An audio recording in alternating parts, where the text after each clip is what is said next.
ايه هي افضل نتيجة ممكن تحصل في ماتش الاهلي وبيراميدز تخدم الزمالك وتبقى في مصلحتنا؟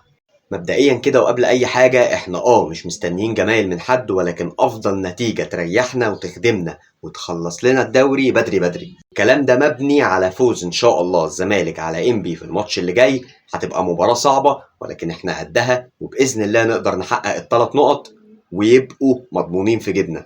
نرجع للنتيجة اللي هتخدمنا. لو عايزين الدوري يخلص بدري بدري فهي مكسب النادي الأهلي على بيراميدز، لأن لسه عندك مواجهة مباشرة معاهم. كده تخش ماتشك معاهم وانت فرقت عن بيراميدز ب8 نقط بعد ما الأهلي يبعدهم عن المنافسة، وانت فارق كده عن الأهلي ب5 نقط. تنزل تكسب الأهلي، تاخد الدوري بشكل رسمي وتركز في الكونفدرالية، ومش فارقة بقى معاك آخر ماتشين. أي نعم ده هيسبب ضغط على لعيبة الزمالك انهم لازم ينزلوا مباراة الاهلي يكسبوها، ولكن ماتشات الديربي دايما زي ما احنا عارفين كده كده بتبقى مباريات صعبة. اما لو عايز تريح نفسك وتلعب باعصاب هادية فهو التعادل ما بين الفرقتين، تبعد عن الاتنين ب7 نقط. هتحتاج ان انت في 3 ماتشات تاخد 3 نقط او تاخد على الاقل نقطتين، منهم نقطة من الخصم المباشر اللي هو النادي الاهلي، وتتوج بالدوري بشكل رسمي في مباراة سموحة باذن الله.